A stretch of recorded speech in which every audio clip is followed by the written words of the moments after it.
Welcome to All Things Policy, a daily podcast supported by Pragati, a flagship media initiative of the Takshashila Institution. We're a bunch of policy nerds based in Bengaluru, and we like to bring a fresh perspective to Indian affairs and an Indian perspective to global affairs. So grab a cup of coffee, sit back, and join us for today's chat. Hello and welcome to another episode of All Things Policy. Today, we're going to be talking about a very important crisis brewing in our neighborhood. We're going to be discussing the Pakistani economy and its road to downhill. We have our two special guests, Pranay Kotastane and Anupam Manur. They're my colleagues at the Takshashila Institution. Anupam, what do you think about what's happening in our neighborhood?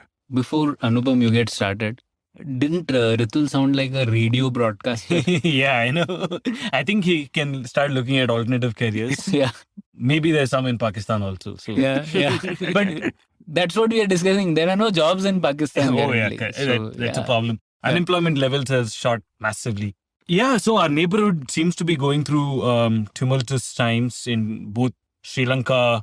We did a podcast sometime back on the Sri Lankan economy. Right now, Pakistan seems to be in quite a bit of trouble. Myanmar is not doing well. There's a lot of question marks over the, Nepali economy as well. So I think, and by the way, Indian economy is not doing amazingly well either. It's just that we are just about managing to keep our head above water.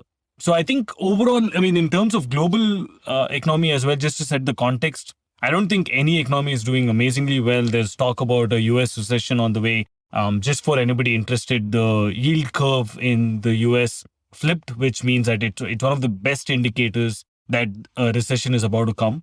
You've had European economies not doing well. For example, the euro breached parity to the dollar. So it's now, $1 is of a higher value than €1, which has not happened for the last 25 years or so, and so on. So you can take, one economy after the other and see that they're all not doing well. I think there's a global kind of downturn coming. And in times such as this, those countries which had weak fundamentals to begin with will always suffer more. So that is where, Sri Lanka and Pakistan, etc., come to the fore. There might be many more, but, Turkey, for example, is not doing well. And Turkey has had a recent past of doing terrible on macroeconomic terms. Crazy macrofinance. Absolutely crazy macrofinance. Where, they've just rewritten laws of economics saying inflation doesn't exist. You can print money. Yeah. Interest rate is a bad thing, etc. So, I think all of these things these were, kind of structural problems that existed in the economy, and all you needed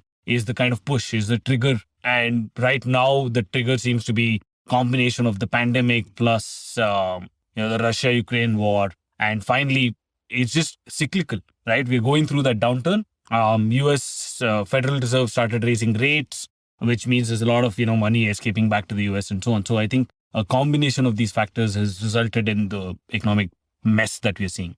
Thank you, Anupam. I'm aware that the foreign exchange reserves are left to about cover for 5 weeks. But as an economist, how do you look at the numbers and its dwindling in the last few months? And is it a crisis which is was it always brewing, or this is something which we are seeing unraveling in the recent past? Yeah, the forex reserves go up and down. Depending on the amount of foreign capital that is coming in, FDI, FII, into many of these economies, amount of trade balance that exists. So, if you keep exporting more than you import, then you'll have to finance it some way. For a large part, again, during good times, you can finance it with your financial inflows. So the FDI inflows, remittances, etc. Remittances will be a big portion for Pakistan, yeah? For Pakistan, yeah. For Pakistan, Bangladesh, India, remittances is a big deal. But what has happened in the recent times is that all of these things have dried up. So again, just to put this in context, because the US Federal Reserve, for example, has started increasing rates, a lot of investors from across the world have started retreating from emerging markets and going to the safe havens, which is the US, right? And so that particular bit is cut off. Now, also because other countries are not doing as well, it means, let's say, the Pakistanis abroad are not doing as well, and therefore the amount of remittances they send is also dwindling, right? So all of this has resulted in, and then other sectors which might be dependent on export revenue is also not doing well because, there's a global downturn. So all of this put together means that the Pakistani foreign exchange reserves has kind of come down kind of drastically in the last, let's say, 1 year. So in just the last, I think, few months, or let's say even you take a 1 year time frame, it's halved. So it was about 20 billion in August 2021. It's about 9.7 billion in the most recent data that we have. So that rate of, I think, downturn is alarming. So I had just a follow-up question, Anupam. For a lot of the economies in our neighborhood, including India, are import dependent on some of the critical sectors, right? So let's say oil, for example. So in that context, the anatomy of a fiscal crisis will be different in different areas, right? But for this neighborhood where there is import of oil, we know pretty much all the countries in our neighborhood are like that. What are some important factors you look at to be able to predict if there is going to be a macroeconomic trouble? So are there like a set of 4 or 5 indicators which you would focus on? Yeah, definitely. I mean, both, I think, and at an internal and an external level, there are a bunch of indicators that you look at. Internally, you would start looking, I mean, in terms of the health of the economy and so on, you would look at things like, tractor sales, two-wheeler sales, car sales, etc., to see how good is the demand. And then, of course, GDP data, etc., comes with a lag. Unemployment comes with a much bigger lag. So those are not very useful in kind of predicting where the economy is going. But I think the consumer sentiment, consumer expectations in terms of what are they buying, how much of it are they buying, is a good indicator domestically. But I think externally, or you look at basically the amount of imports and exports, how well they're doing. That gives you a good indicator of, again, both internal and external kind of health. But you look at other aspects as well, right? In terms of, is foreign capital exiting the markets? Because in many cases, your FPIs or institutional investment or portfolio investment, whether it's coming in or going out, gives you a very good idea about the investor confidence in that economy. So once they start exiting, you know that economy is in kind of trouble, right? And once foreign capital starts exiting, you know that the currency is going to depreciate. And if the currency depreciates, you know that again will lead to a higher import bill. So some of these things are kind of interlinked. You also look at, trade deficit, right? Overall broad trends of trade deficit, whether they're widening or, narrowing in some sense. That also gives you a very good idea of it. External borrowing, the extent of external borrowing gives you a very good idea. So again, if that is increasing at a bigger rate, and the rate of interest at which they're borrowing, right? So one good thing to look out for is the rate of interest that a country is facing, because international capital markets are very good at factoring in all kinds of risk, right? If a country is suddenly starting to see an increase in the rate at which they borrow, that's a very good indicator that their economy is not doing well or is predicted not to do as well in the future. So that's something that you can look at. Of course, that the rate of interest also factors in, for instance, what is the likelihood or a probability of an external default or for sovereign default, etc. That's again a good indicator. And then inflation is again generally good indicator. So these are the sort of things that you would look out for when trying to predict in the short term how an economy is going to do. Thank you, Anupam. And there's actually a lot to unpack there. But just going back to what Pranay said, I want to ask you about the fact that he mentioned that a lot of our neighboring economies are import dependent, and Pakistan, just like Sri Lanka, is almost in a same bracket with they're dependent on energy, medicine. And what I learned yesterday was they're dependent on food as well. Yeah. Now, that is extremely surprising, because the fact that, the world partition, the fertile land went to them, and it's crazy that they've become food independent. I know there's a lot of political economy, that there is also a sugar mafia kind of thing happening there. So can you explain on that like just how did they land up being such an dependent economy on outside? And the other thing, has there been a change in Pakistani economy during COVID and after COVID? Because considering during COVID, like all sorts of external trade was almost at a halt, you were only importing what was essential. So I'm sure Pakistan would have been faring better during those times. So it's like, do you have any insights on that? I think those are extremely temporal, short-term aspects. I mean, when during COVID, for example, there was a decline in oil prices and so on. And Pakistan, like India, like any of the oil importing countries, benefited from that. But I think there are far greater, the structural aspect where Pranay has to probably talk about this a lot. But there is a gift that every successive government gives to the next government, right? Coming in. And this happens throughout. So, one government will come and borrow massively from, external sources, etc., at even high interest rates. But they're able to just about do enough that will guarantee them that they stay in power until the next government comes in. So once the next government comes in, they inherit either huge deficits, both internal kind of fiscal deficit, external debt, or they could inherit massive subsidies which were doled out, etc. So I think inherently, let me just talk about the structural issues of Pakistan economy and then the political economy factor. I can't think of a better person than Pranay to kind of explain that.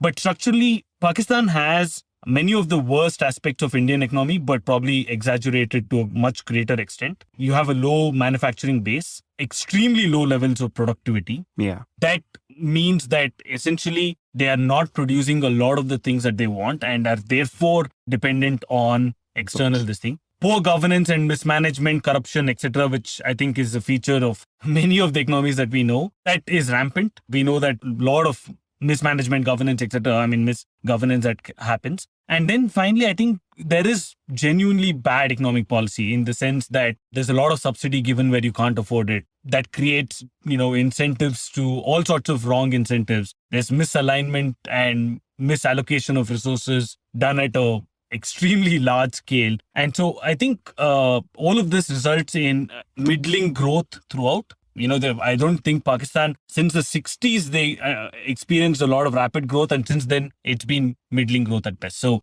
for the political economy aspect, Pranay, jump in. Yeah, by the way, Pakistan was the original Asian tiger. Yeah. So like we know in the 60s, under Ayub Khan, it was, promised to be the big thing in Asia. But anyways, a few things, right? First of all, Ritul, imports are not a problem by themselves. Okay, like I always tell, which are the two biggest exporting countries in the world? Do you know? I think China. Guess. China and US. US. Okay. Which are the two biggest importing countries in the world? China and US. Yes. So what does that tell you, right? Imports is not a problem. It's just what you do with those imports. And are you able to export enough? And if you are able to do a lot of productive stuff with those imports, it's absolutely fine. There's no problem with imports. But that's not happened in Pakistan. My only thing was there is some of the demand is sort of inelastic in the sense because of oil, etc. here are imported. So what would be the impact of that was my question. Now coming to Pakistan's agricultural thing, right? So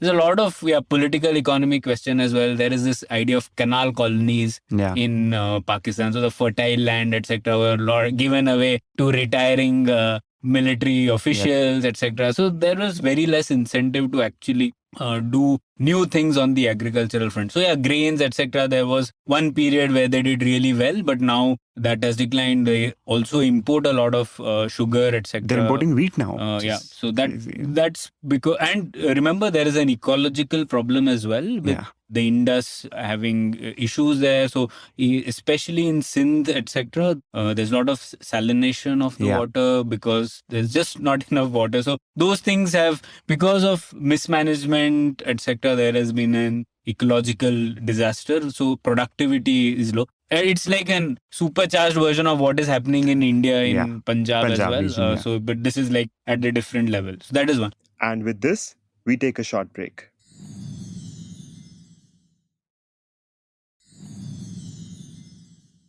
Meanwhile, you enjoyed this episode, we are accepting applications for our graduate public policy programs. The upcoming cohort will begin in September. So if you want to learn about the nuances of defense and diplomacy, do check our Defense and Foreign Affairs program. And if you want to decode the mystery of policy and economy, we've got the advanced public policy for you. For all further information, you can visit our website, takshashila.org.in.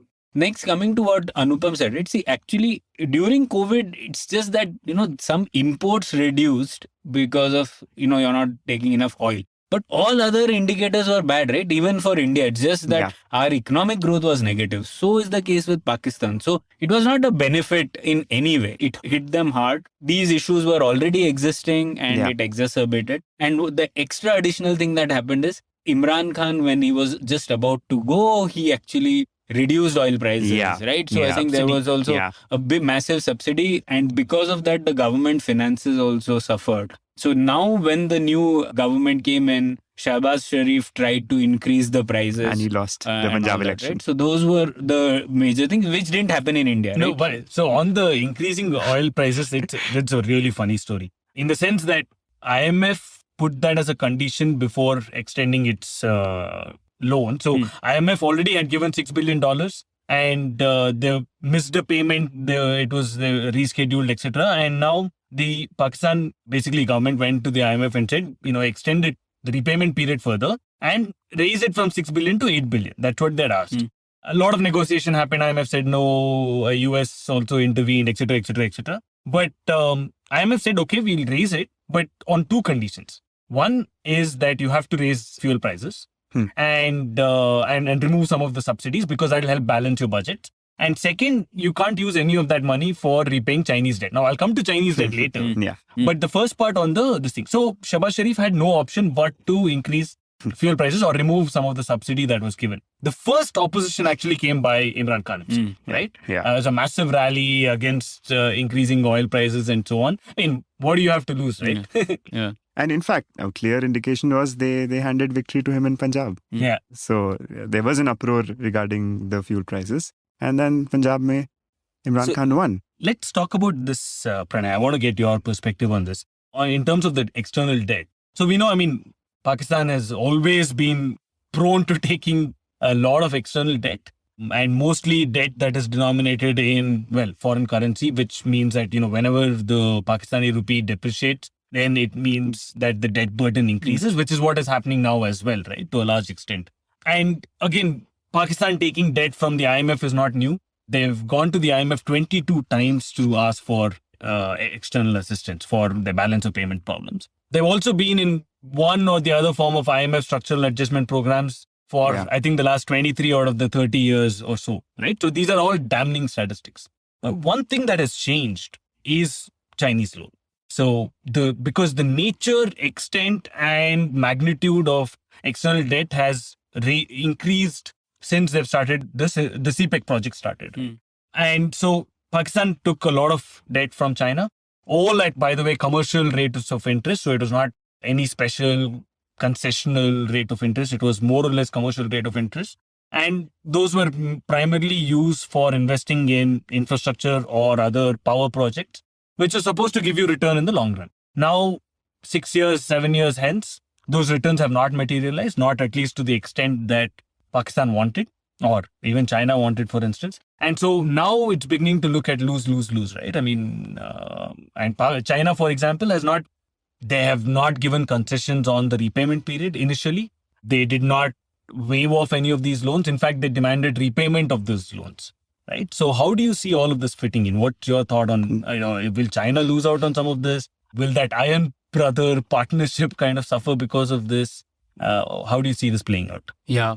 So one thing, there is a qualitative difference between US as a partner for Pakistan and China as a partner for Pakistan. Even in CPEC, most of the things were in the form of loans, like you said, that commercial borrowing rates. Whereas a lot of support that US had given in the past was in the form of grants. Yeah. So there's a qualitative difference, and this worked under the assumption that something productive will be created. And if that couldn't happen, then the loan was always going to bite back. So incidentally, once the pandemic hit, the first foreign leader that Xi Jinping hosted back in China was the Pakistani president, Arif Alvi. And then when that time there was a lot of talk that, China will help Pakistan rebound, etc. Clearly that has not happened. But having said that, currently Pakistan has pushed itself into a corner given how the relationship with the US is, etc. So right now it has very little option but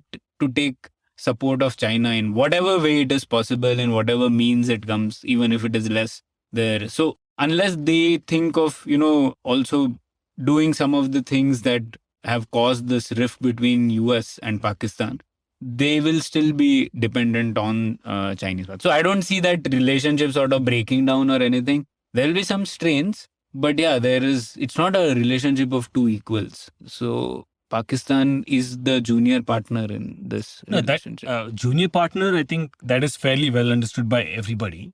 But at what point will the domestic politics turn against China to an extent that is detrimental to the relationship. Yeah. I don't think it's reached there yet.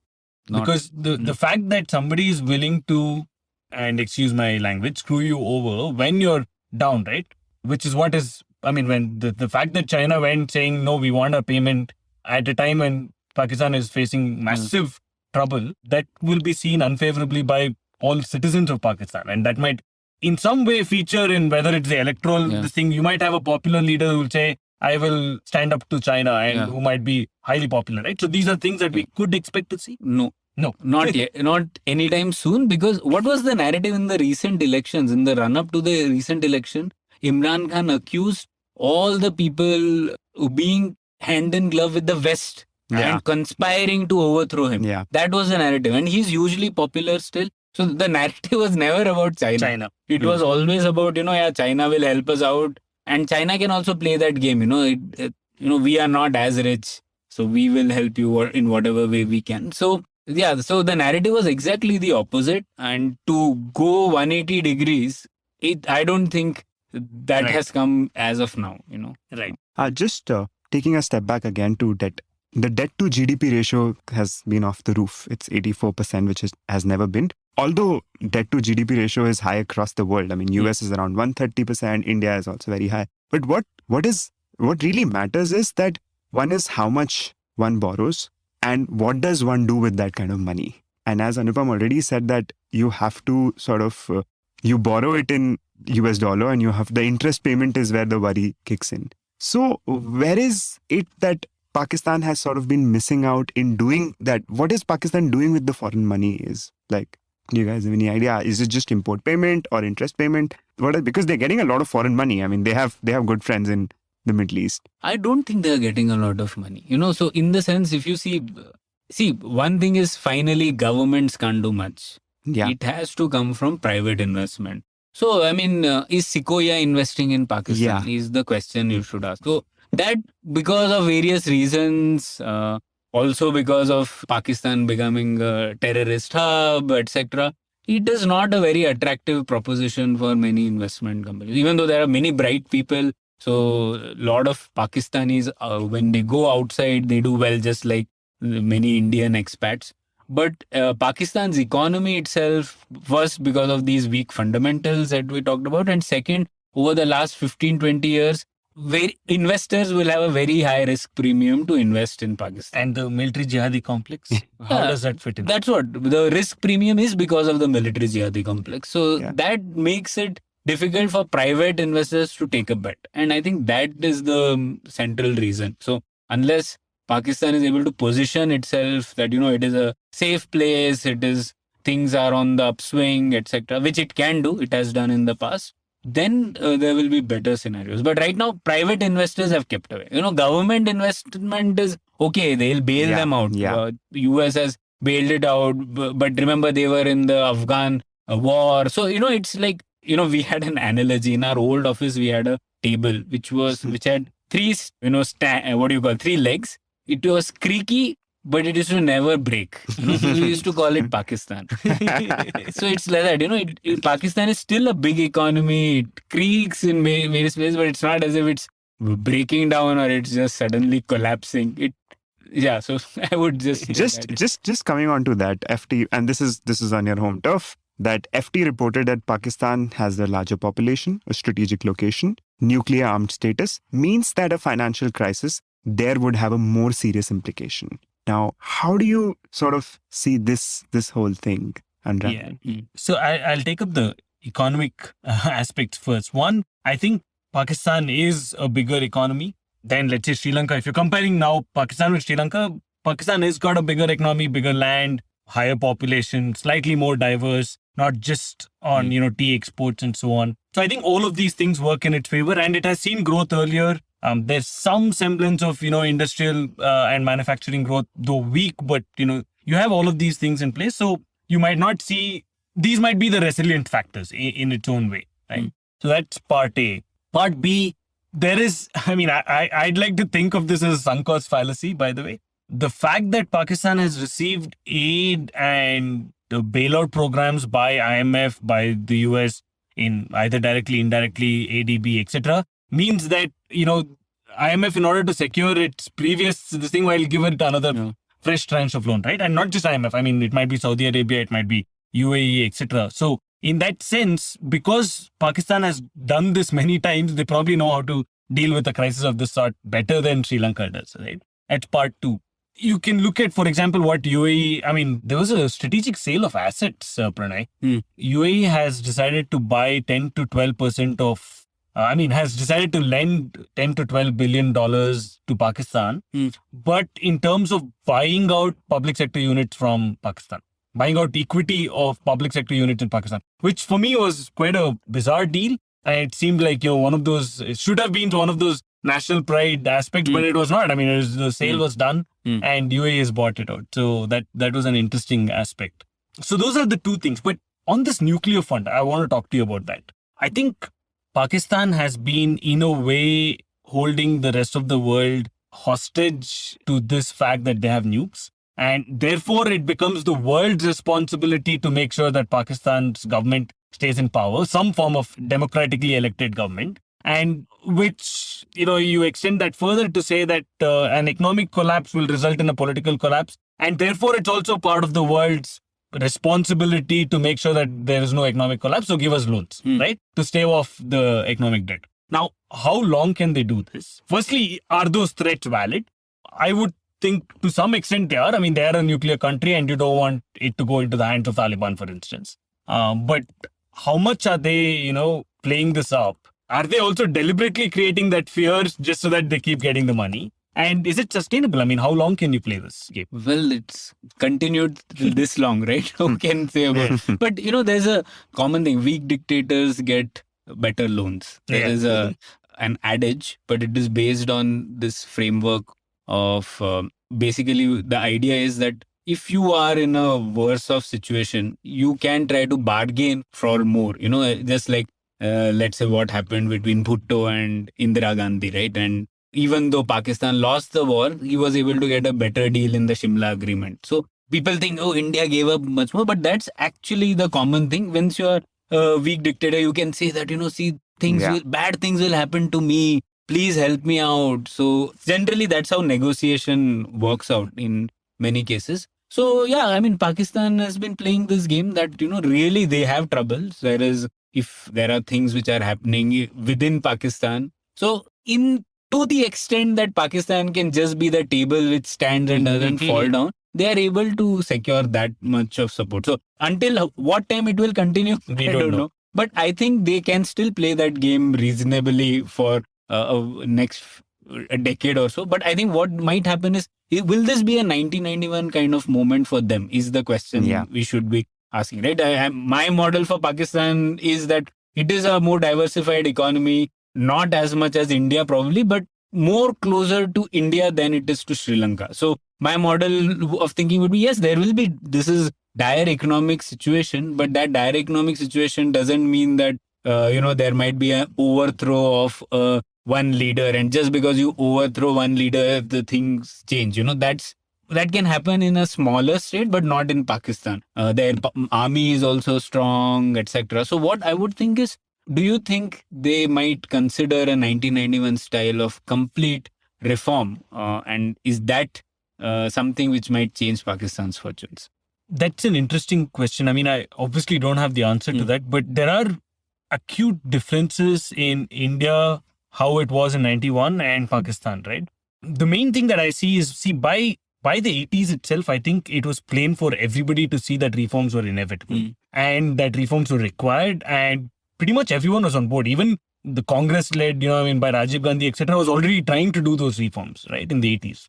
And so 91, you had a crisis which precipitated this, and there was no big opposition to the reforms. There were no massive, let's say, stakeholders or vested interests that would get particularly hurt by the reforms, right? I mean, Indian businesses initially, in the 60s, etc., the Bombay plan, all of that notwithstanding, by the 90s, I think everybody wanted the kind of reforms that we went through. I'm not so sure that's the case in Pakistan. I still believe that the army and you're the far better judge of this thing here, but I would just like to believe that the vested interest in terms of the army and the MJC would prefer this current kind of status quo arrangement with getting the fresh loans but carrying on so that they can corner more of that fiscal space, right? And so that is the big difference between Pakistan and India, according to me. Yeah, I agree. I think that is the structural limitation. And governments might bail out, but again, if that's how the private investors are going to see the economy, where, there's such a predominant presence of the armed forces, it's going to be an issue, right? There have been statements where ISI chief is talking about the economy. Yeah. Can you imagine RNAW chief talking about Indian economy and what it should do? So those things are, definitely an issue. So I think some things they can do. For example, some of the subsidies, get rid of them. Increasing non-tax revenues is something they can do. Remember, now they can go and tell their constituents, that we are in deep trouble. We are not doing this. The world wants to do this, but we don't have any other option. It actually works in their favor to put the blame entirely on IMF, West, doesn't matter who it is, and bring about some of the reforms. Or on the previous government. Yeah. So I think those kinds of changes can happen. Probably they might, they're more likely definitely than earlier. So some improvement is likely in the garb of taking these loans. It helps them as well. But a big reform is tough given how predominant the armed forces presence is in the domestic sector. And the elites. I mean, the fact that they control means of production and by their own what they want it to be. So I think it's going to be very difficult for them to cede power. But I have something which I came across yesterday. Asim Ijaz Khwaja, who's a professor of public policy at Harvard Kennedy, and he has given some solutions. One is start by raising your own productivity. So be it anywhere, if you're a student, home worker, etc., you matter. And second is demand through voice and vote in your workplace, your constituency, that your leader focus on raising collective productivity. For each program from CPEC to Naya Housing, ask how will it raise productivity, insist that be demonstrated and tested and change when needed. And third, that accept happily that we need not wait for new and better Pakistanis and Pakistani leaders to emerge. Instead, adopt a more systems view of reform that recognizes the talent that we have. I think these are all in the air abstract points, like how do you raise nations' productivity or for that matter. I think the best could be like you demand accountability from the government in terms of how new schemes would actually benefit. But what do you think about these solutions? The macroeconomist can say. No, I think focusing on productivity is inevitable. They have to raise productivity. I don't know. I mean, this is partly a self-help kind of thing, saying start raising by your own and so on. I mean, that doesn't matter. But I think Pakistan will have to look at raising their what you call as TFP, total factor productivity, and make it conducive for private investment. If not, there's no way out if you don't let in private investment. So that involves all of the other structural issues that we keep talking about, whether in India, Pakistan, or any other economy in the world. Keep low, have low inflation, improve your actual ease of doing business, cut down on corruption, rent seeking, and so on, which means it streamline your regulations. So these are standard set of prescriptions. Yeah. It might seem like a cliche, but they're a cliche because of a reason. They work. They work. I mean, simple. That's why you need to do those things. All right. I think we've come to a close. So thank you so much, Pranay and Anupam. I hope someone in Pakistan listens to this. I'm not sure about that. But yeah. And takes the roadmap forward. Thank you so much. We see you again in the next episode of All Things Policy. Thank you.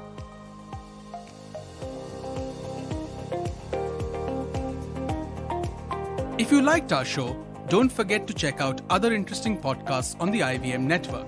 You can tune into them on the IVM Podcast app, ivmpodcast.com, or wherever you listen to your podcasts.